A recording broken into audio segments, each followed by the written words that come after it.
last week, and I hope you're on the mend really soon. Well, thank you. I appreciate it. I think the only real, I should be good. I'm one of the lucky ones, so. Yeah, I know. And your kid is still COVID-free, symptom-free, and still isolating from you, sadly. Yep. Yeah, exactly. And Yeah, it's I'm a sorry to little hear bit that. of vacation, I guess. So. I guess, yeah, I'm sure you miss him though. No, I do. I totally do. That- I do, but Yeah, it has been a little bit relaxing. I will say that. But all jokes aside, hi everyone. We're recording right now, and we all want to say happy. What is today? Are we see the same time out? I'm just brain dead right now. Is it Tuesday? We're on it is Tuesday. Tuesday, all day and half the night. Yeah, perfect. Well, rise and shine, everyone, with Rise Above and Rebate. We have a special guest. I'm going to let you introduce yourself right now, Missy. Perfect. My name is Ashlyn Haddon. I am the owner of Ashlyn Haddon Insurance. We're located in the middle of the cornfields and soybeans in the great state of Indiana. Go Hoosiers. Go Hoosiers. Go Colts. Go Colts. There you go. I'm a huge football fan. So Oh, good for you. we specialize in all things insurance. We do specialize in e-commerce insurance. So those of you who are selling on eBay, Amazon, Wayfair, Jet, Bed Bath & Beyond, Walmart, all of those different platforms.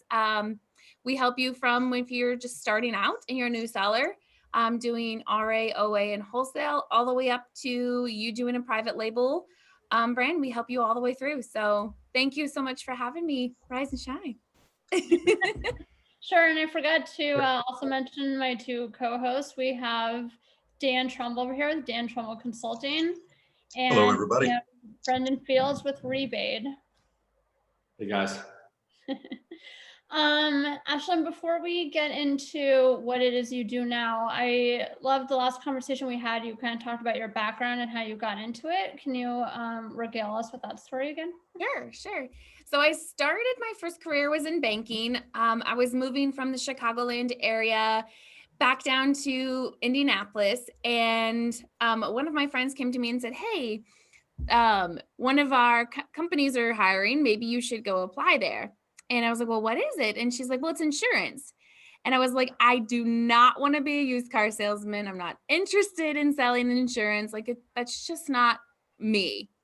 But she convinced me to take the interview. Mm-hmm. So I interviewed with this gentleman, and he said that this was a man's industry and that those men out there would outsell you every single day. And I said, I'll take the job and I'll prove you wrong. Good for you. I was the top rep in the state, third in the entire company, rookie of the year, the top 3 in the company for the 3 years that I was there. Kind of got disappointed after my 3rd year when insurance companies do what insurance companies do and raise the rates. So after my 3rd year, people were really upset because they really wanted to stay with me, but the rates kept going up and I had no other choice. I was a captive agent, which means I could only sell for that one insurance company. To clarify real fast, was it health insurance? What kind of insurance? Oh, it was still personal lines insurance. So auto, home, and life insurance. Okay. And then, so I decided to go out on my own, and I had one of my personal lines clients come to me and say, hey, Ashlyn, I'm starting to sell on Amazon and they require me to have this liability insurance. Can you help me? And I was like, Chris, I know absolutely nothing about e-commerce. I have no idea what you're doing. I didn't even know that there was third-party sellers on Amazon. I thought it was just Amazon. And none of the carriers like you guys. Like, it's just not worth my time. And he was a persistent little booger and kept coming back like, Ashlyn, nope, I need your help. I need your help. I need your help. So after a couple of months, I was able to find him a carrier. And he came back and he's like, hey, I've got a Facebook group and there's 13,000 of us in here. Can I post your information? And I was like, 13,000 people? Maybe this is worth my time. Right. Finally. So I was like, so I got to know you guys and you guys are crazy. Absolutely nuts. Amazon sellers in general. Like, I don't know how you guys do it, but I really just fell in love with the family and the camaraderie and like things like this, where you guys really truly try to help grow each other's businesses. And I've never seen that in any other industry that I've worked with. Like, you don't see restaurant owners doing that. You don't see No. mom and pop shops doing that. You don't see this type of family atmosphere anywhere. And I kind of just fell in love. And then I got asked to go to a conference, and then I got asked to speak at a conference. And so for the last 5 years, we've really just been focusing on e-commerce sellers and being that one-stop shop for everything. If you need your personal lines insurance shopped, absolutely, we're here to help. You need cargo insurance, absolutely, we're here to help. You need your e-commerce insurance, absolutely. So we've kind of just grown with you guys. So much that I went to the Canton Fair and walked the Canton Fair just to see how my clients were sourcing. So I knew exactly how to protect them the right way. So I want to know what you know and absolutely not do what you do. Yeah. I do want to say, I want to get into insurance, but I loved what you said about how this community of Amazon sellers really are close. Because when I started my own business, I was shocked how many of my direct competitors, people that were also doing marketing and advertising for third-party sellers, they became my mentors, and they were all willing to help me and engage in my journey. And I don't know if Dan or Brendan, you have experienced the same thing in the fields you're in, but I couldn't agree more about it being, while it's a competitive niche, it's also very open to helping each other out.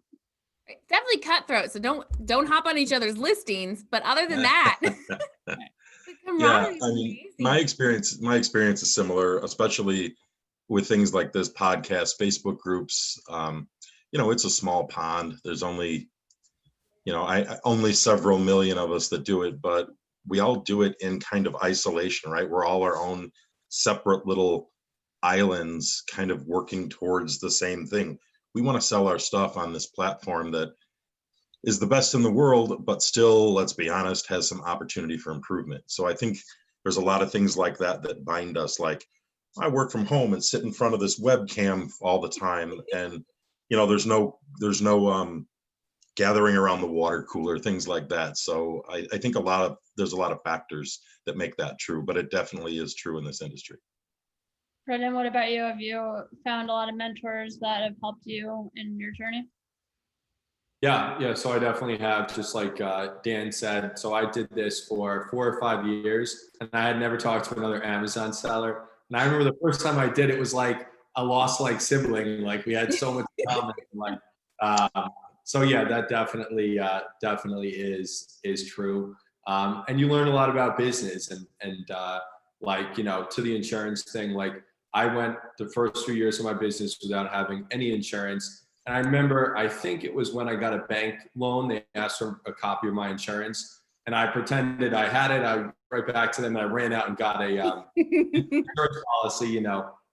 So you learn, you meet a lot of people once you get involved in the community, and you also learn a lot about business, more broadly. So.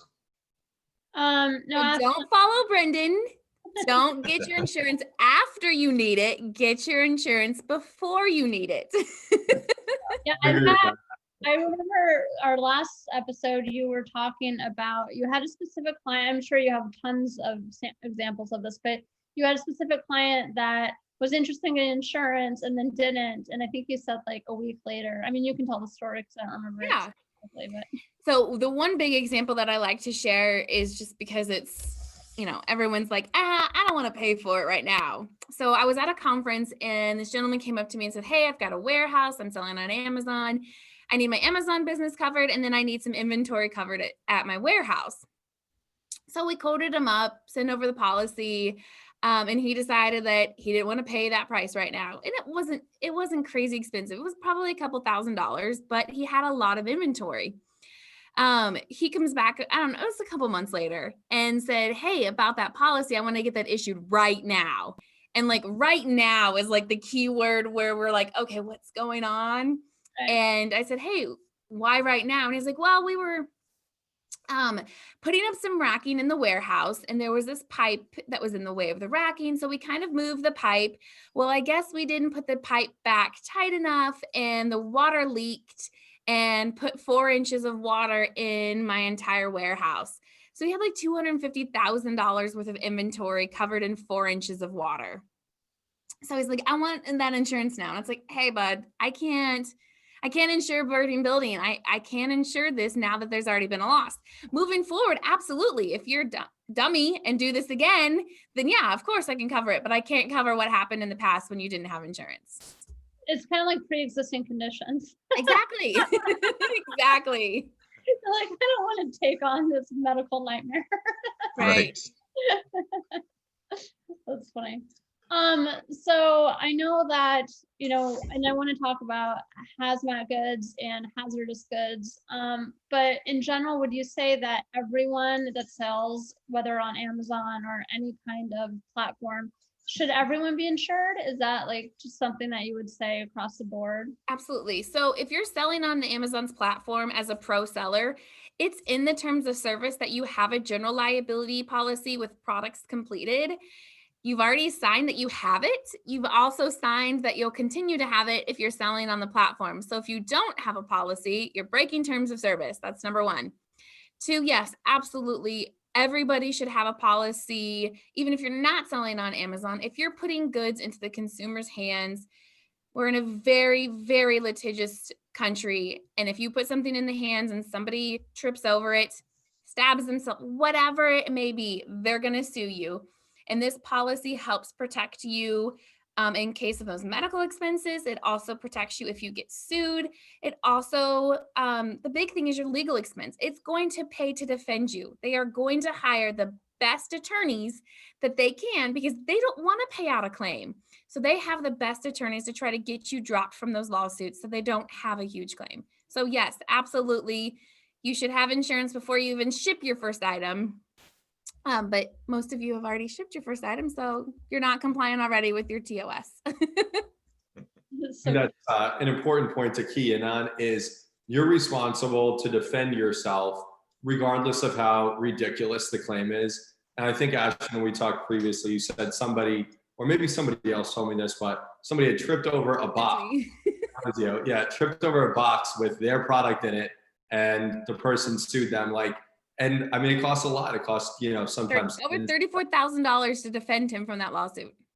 Yeah, that's crazy. So people need to remember that, like, even if their product is so benign and you're like, I can't get sued for a roll of paper towels, like, actually you can, right? Like, that's an important thing, I think. We have a lot of people that are like, I just sell books. I just resell books. And so I've talked to a couple of my carriers. I was like, what's the worst that could happen with a book? Because yeah, it's just a book. And we've pulled up claims. They weren't my customers, but we've pulled up claims where a book fell off a shelf and hit somebody in the head and caused a concussion. And then we also found a claim there was mold in a used book. They claimed that the mold created some type of upper respiratory infection that caused pneumonia and blah, blah, blah, blah, blah, blah, blah. So give me a product and ask me like, hey, I just sell this. What's the worst that could happen? I'm sure we could find something as stupid as a book. What book was that? Was it War and Peace? Good Lord. I'm sure it was like Green Eggs and Ham. Yeah, right. Well, that actually brings up a question, because when we're talking about this, I think of private label sellers, right? But is this also true for people selling like RA or OA? Yeah. Yeah, the person that tripped over a box was just an RA seller that wasn't even private label at all. So you could just be reselling someone else's books and the book, falls off the shelf. Yeah, and and Ashlyn spoke to this earlier, and I'll just reiterate it. If you're selling on Amazon with a pro account, you have to have some sort of insurance. It's in the terms and service. They're not suspending accounts for not having it, and they're not really checking it. But that doesn't mean that it's not January's flavor of the week. Right. If you've been selling on Amazon longer than 10 minutes, you know that they'll get into something, or they'll get into a lawsuit, and then their legal department will be like, well, we got to make sure, after we wrote that $30 million check, now we have to make sure that we're transferring that liability correctly, or at least sharing it correctly with the sellers. And at some point, they're going to start checking that. At some point, they're going to start mandating that you provide it, just like tax information. And I think that, oh, I'm sorry, I didn't interrupt you. Go ahead.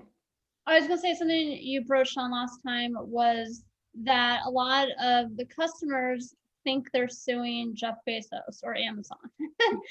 And the reality is that no, Jeff is not gonna be paying the fees for whatever the lawsuit, is. I had no idea that they were third-party sellers until I got into this. And I think the majority of Americans are the same way. They think that it's Amazon and Amazon has big bucks. So why the heck not go ahead and sue them? They don't realize that the person behind it is you or me, sitting in the cornfields of Indiana, shopping all day at Target and spending 50 hours to make a couple of bucks. Like they just don't understand that it's normal people behind it. So they're like, okay, I'll sue. And, us normal people are there now, have to defend ourselves. A product liability attorney is $450 to $800 an hour. Now, can you defend yourself with that cost? I mean, especially if you're brand new and you're only doing, a couple $1,000s a year in premium or a couple $1,000s a year in sales. There's no way you could afford that. Now, how are you? Two questions. And I always think with regards to health insurance and how health insurance works, are you like a shopper for different kinds of insurance based on your customers' needs? Yes. So I'm a broker, and we're licensed in every single state except Hawaii. And what we do is you fill out the application with us one time, and then we shop it for you. We have 36 different companies that we look at, but we've done this 4,000 times already. So we kind of look at your products and know, hey, this is a good product for Hartford. These are good products for Lloyd's of London. If you're sending me a baby toy wrapped in razors or something, I know it's not going to go with a standard carrier, and we're going to have to go with Lloyd's of London. So we know baby's first barber kit, right? Every child should have a knife. Yeah. No joke. Okay, this is super serious. So when I first started in this realm, I had someone from Israel contact me, and his product literally was a fidget spinner with knives on the ends, like little razor knives. And I was like, this has got to be a prank. Like nobody really is trying to sell this, right? Absolutely not a prank. He was trying to sell this product. And just from an Amazon point of view, and really probably any venue, but Amazon is incredibly specific about category gating. Fidget spinners is a gated sub-product that's also in a gated category. And then on top of that, it's a weapon. You'd never get it listed on Amazon. Like, no, thank you. I'm going to pass on this one. That's right. It's not a good fit. Good luck, though. Right. The insurance carriers, do they specialize, like, say, one is in, like, hazardous materials, another one specializes in large items? Like, is that how they kind of classify themselves? Each insurance carrier kind of has what they call an appetite. They want to look at certain types of products. And then Lloyd's of London is kind of that, like, carrier that does everything. So they insure like Tina Turner's legs and Kim Kardashian's bum and like those kinds of like crazy high risk type of products. So some of these products that are super high risk have got to go to a carrier like that. Got it. They also insure Michael Jackson's feet at one point.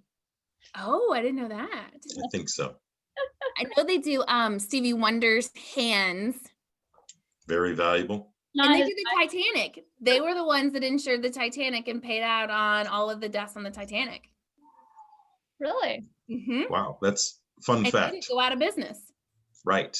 That tells you how much insurance is a joke, man. Brendan, you had a question you specifically wanted to talk about with Ashlyn. What was that?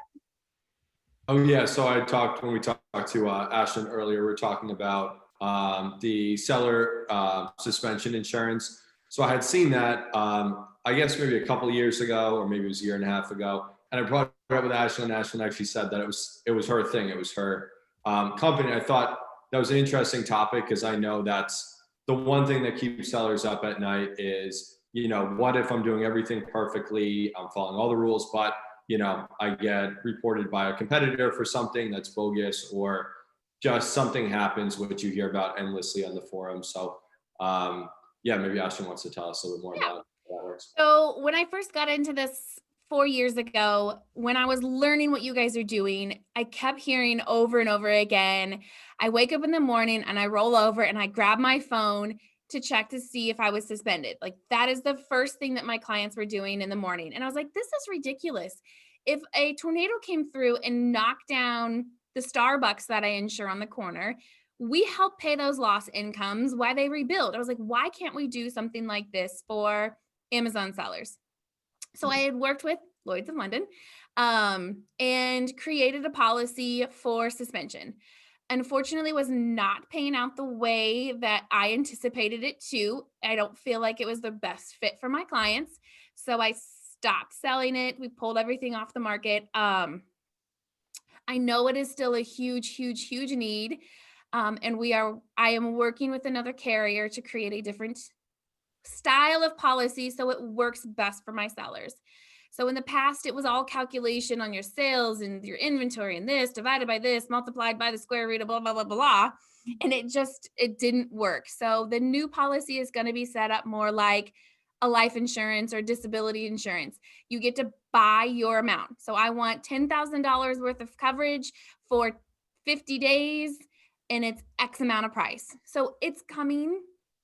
Be patient because I want to make sure it's darn right this time, that there's no issues, that the payouts are going perfect. So your voices are heard. I know this is a huge risk or a huge need, and we are working on it. I promise it's coming. We should do another episode when you roll that out. Yeah, absolutely. Yeah. So I guess the new, setup on it, do you quantify risk on because my feeling would be, just putting myself in your shoes for a second, you would get some more sellers that are engaged in maybe a little bit more risky of a, operation of a seller account versus the ones that are doing everything right. Right. I know you probably don't want to get in the weeds on all the numbers and calculations, but is there a way that you try to do that? Or is it just by having a large enough number, that it'll, even out? Yeah, so that's why it takes so long. The actuaries are trying to create these types of information, and there's no past data really out there to get from. Think about car insurance. We have 50 years of data on car insurance, and do the males drive worse and females drive worse if you speed, if you do this, if you do that. There's all of this actuarial data out there to say what the rate should be versus the risk. We're going from scratch. We know absolutely nothing, and we're trying to figure it out. But what they are saying is insurance is just gonna make you whole. It's never gonna make you better. And we can't incentivize sellers for wanting to get their accounts shut down to just get a payout. So we're also using some of our suspension specialists. So we're using people like CJ Rosenbaum to get into that account and see what the actual suspension was for. Was it something that could have been prevented? Was it on purpose? So we're trying to figure those things out now, but we are definitely going to rely heavily on a suspension specialist.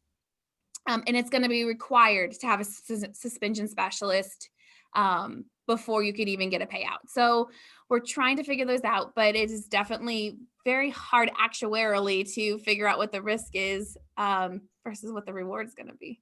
But we're never going to make you better. So don't get your account suspended on purpose. Yeah. Certainly at the fringe of insurance, though. It's kind of cool pioneering something like that. Yeah, well, we did it once. We got to do it right this time. Yeah. That's awesome. So let's circle more to hazmat or hazardous materials. I guess really what I would like to know, and I think what a lot of the people watching this would want to know is, and again, obviously it's based on the product, but when you compare an average product like a book or paper towels or something like that, what would you call it? The premiums? I mean, does it work just like regular insurance? Like when you would do a monthly premium? So your premium is going to be based on risk. Again, just like your car insurance, if I've got a little beater car, it's going to be cheaper than if I drive a Tesla.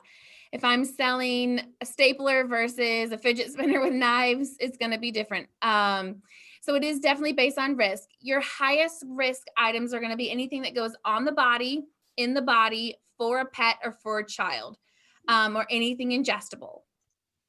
So those are going to be your higher risk. So if you're selling a chemical that's hazmat, that's definitely going to be more expensive than, you know, your cup of joe. Right. That makes sense. Gotcha. Did you guys have any other questions for her? For Go ahead, Brendan. I'm sorry. Yeah. So are there specialist insurance companies that do supplements? Because like I own a lunch platform. I feel like half the people selling on Amazon are selling supplements. And I don't know why it's such like a hot area, but it's a very hot area on Amazon. Like to me, I would look at a supplement. I can't tell, is this a high risk, low risk? Is there, or are there companies that specialize in that area? Because I think that's an area probably of a lot of interest. So that goes, since it goes in your body and ingestible, that is considered high risk. We do have several companies that do high risk supplements. Now, if you're just reselling other people, so if you're just reselling Nature's Bay or whatever that, you know, green label one is or whatever, that's fine. You can do that as a low risk policy as long as it's not 15% or more of your store. So if you're selling more than 15% sales in reselling supplements, then you're considered an online pharmacy. So that could push you up into the high risk.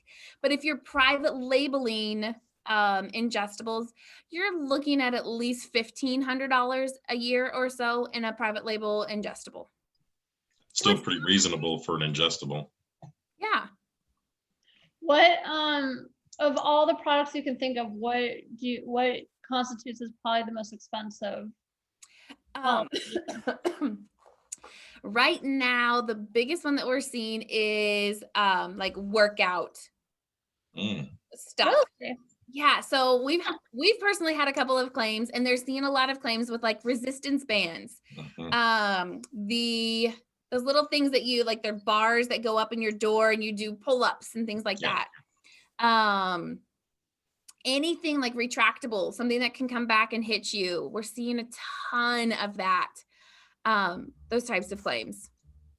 Now, this may sound like a stupid question, but if you have on the package and on your listing a warning that states like you are taking the risk of X, Y, and Z happening, does that negate the possibility of getting sued, or that doesn't hold up in court at all? I mean, it's great to have a warning, but it's not going to stop somebody from suing you. For example, the pull-up bar, we literally just went through a claim. I posted about it on Facebook. So they had all of the warnings, how to install it. They had a YouTube video on how to install it correctly. They had verbiage on how to install it correctly. There was a link to their website on how to install it correctly. The customer went through the deposition and said that they installed it correctly. So the client did everything that they could to warn this customer, tell them how to do it right. They still sued, and they just settled for over $600,000. That was their settlement. What? And the client did everything that he was supposed to do correctly. I don't know the extent of the injuries or the circumstances, but that seems excessive. But I always feel that way about lawsuits. You want. It's still not going to stop somebody from suing you. Correct. What if someone, I'm just curious how the legalities of this would work. What if someone outside of the US purchases the product that they want to sue? Like, how do you know how internationally that works? Yeah, so you have to bring suit in the state that the company lives in. So if you sold that product to China and somebody in China wants to sue you, I'm an Indiana business. He has to bring suit in the United States and Indiana. Hey, Ashlyn, I'm sorry to interrupt. Real quick. So when you say that where the company lives in, is it where the product lives? For like example, if I have product in a Nexus inventory situation in FBA Amazon in California, and it ships from California to California, but my business is in Michigan, they would bring that lawsuit then in Michigan, correct? Correct, where your business is domiciled. Right. Got it. Yep. In addition to obviously insurance protection, and you have some cap on your insurance, do you ever see companies that structure themselves in a way where they can kind of have firewalls? So like, and I guess it's not that relevant to, e-commerce businesses, because they're usually smaller micro businesses, but like you'll see with like apartment buildings, like a developer will have 7 or 10 or 15 LLCs, each for a different property.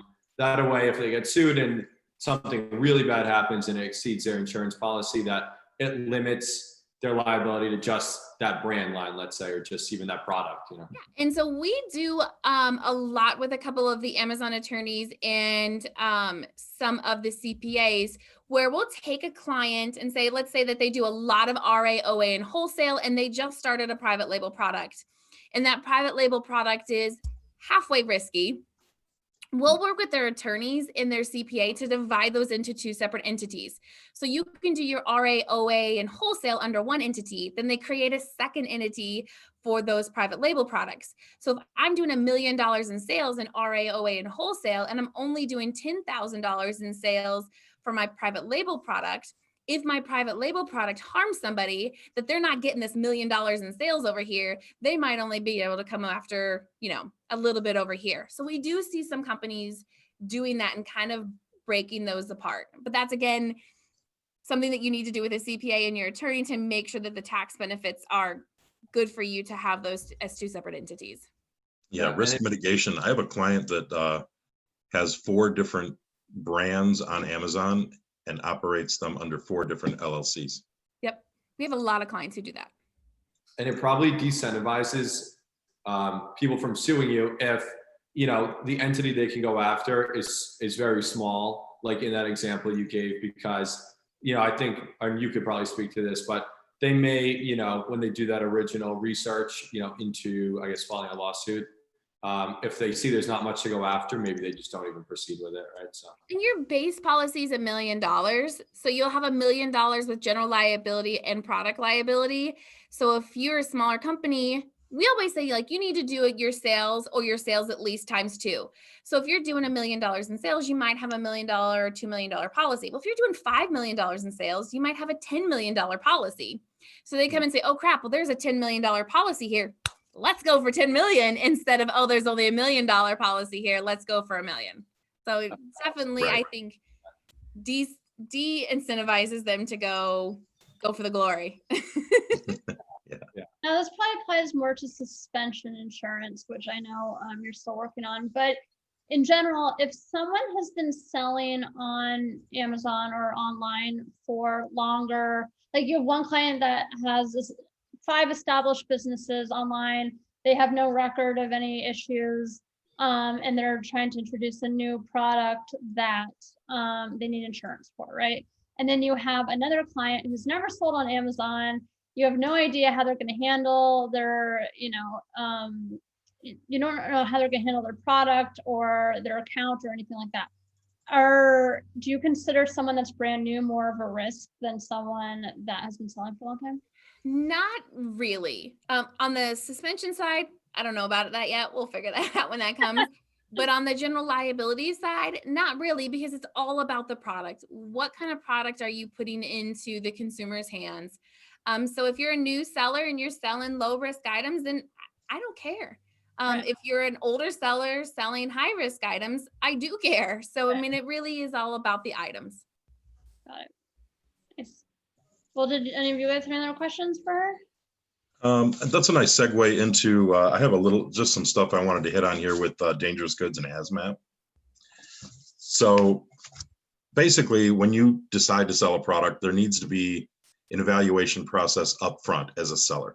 You can't just, sell your fidget spinner with knives attached to it and hope it's going to work out. Amazon's going to stop you. They're going to have all kinds of gating. And one of the big gatings are dangerous goods or hazmat. And there's really only three situations you can be in.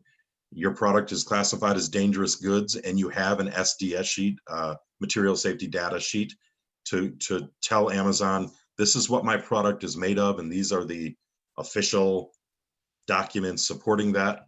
Or you have a product that's categorized as dangerous goods, but you don't have those documents. And that's the worst case scenario, because then you're stuck. They will never let you sell that product until you satisfy their request for that documentation. And then the last scenario, which is more common than it should be, Amazon said that your product is dangerous goods, but it's not. So you have to figure out how to tell them that, and you can't just tell them that, of course. You have to submit a dangerous goods exemption sheet, and of course it's different for every category, et cetera, et cetera. So I'm just gonna attach, like beneath this video in our Facebook group, some of those handy dandy little spreadsheets. They change sometimes, but they are the most recent ones. I'll also try and dig up the links where you can find the most recent ones. But if you need to submit dangerous goods information for your product, or if you need to tell Amazon, hey, you're wrong, my product is a pair of socks, it is not dangerous goods, then you have to do that through a formal process and a submission of a sheet. And I'll include those 2 separate sheets below as well. Dan, do you know how long on average, I mean, it obviously depends on the situation, but how often or how much time does it usually take to, so what I'm looking for, to reverse the decision that Amazon made that either you are not a hazard good and they thought you were, or that they need the documents necessary to sell even though it is a hazard good? Are we talking like weeks, months? Like how long do you see with your clients that time span? So my most recent one took 3.5 months and 19 submissions. I will point out that this process, in my professional opinion, is broken, because all 19 times we submitted the same documents, which were exactly the documents that they asked for. And of course, when they said no, we came back and said, well, what, you know, we think we've submitted everything that you want, what's missing? And then of course there's no answer or communication. And so we just keep resubmitting, and sometimes third time is the charm, sometimes The 19th time is it. So absolutely brutal. The system has some opportunity for improvement. So that should be another thing, another warning flag for you. If you're starting off in Amazon, don't start with Hazmat. If you're in your first 5 products or 2 years, stay away from it like it's the plague or coronavirus, because it's brutal. It's right. Not to offend anybody here that has it, but it's a really tough part of Amazon, and it should be. There's so many guidelines and restrictions, and they're handed down by so many different government and global organizations, because what really drives all these guidelines, these hazmat guidelines, are the shipping companies and the import companies and governments. So they've really, I mean, it is very litigious, very specific. You know, there's people that only do shipping guidelines for a living. That's all they do. They write them, they learn them. Freight forwarders know them backwards, forwards, inside out.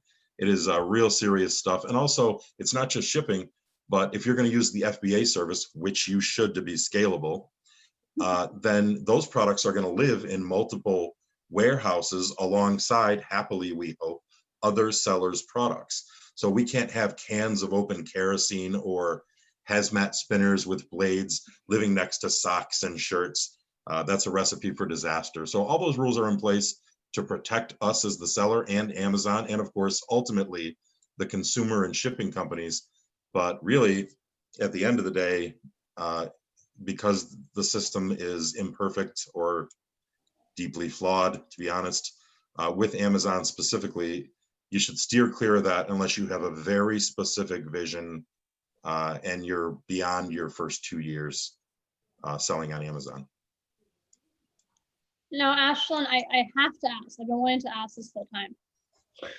The guy with the fidget spinner with the knives, with the blades, right? Did that product ever come to fruition? No. Okay. I'm looking for a product idea myself, and Go ahead, you can have it. Yeah. Just don't come to me for insurance. I'll probably have to sell on Craigslist as opposed to Amazon, but Not even sure they would allow it. It was like a Death Star, like when you see in the TV like movies that are like the ninja Death Stars. I was like, oh my gosh. It's fantastic. You have to send me a picture of that. You ever see the show? I haven't had it in years, but they put with like rotary saws, and they would have like these robots that would like clash with each other. I don't know. Robot Wars, right? Yeah, Robot Wars. Yeah, that's what I'm thinking of. It's like a Robot War. I love I'll it. pass. Thanks anyways. Move on. Right. Yeah. Yeah, Ashlyn, My we need insurance for our bonuses new are like on robot loss robot. ratios, and I don't want to claim, so I'm just gonna pass on that one. Yeah, Good we're call. so close, boys. We're so close to having her. That's right. Maybe next time. Okay, Ashlyn, for like $250,000 a year in premium, I'll consider it. well, we'll do a bake sale and come up with that money. There you go. GoFundMe, yeah. Ashlyn, why don't you give us your information? So your websites, your Facebook group, anything that people can know. All those. So you can find me on Facebook, Ashlyn D. Haddon, ASHLIN D like dog, HADDEN. We have a Facebook group, Ecom Insure. Email is sales@Ashlyn Insurance. Website is www.ecom.insure. No .com, just .insure. We're on Facebook, we're on Instagram, we're on Twitter, we're on TikTok. So find us at Ecom Insurance. And we'll make Anywhere. sure to post all this information when Dan prints up the video for everyone. You bet. We got all. Well, thank you for joining us. It was Absolutely. it was an even better treat the second time around. Absolutely. Let's just hope this time it recorded the video. Thank you guys so much for having me. I appreciate it. No Thanks for worries. your time, Ashlyn. Dude, Later. Bye.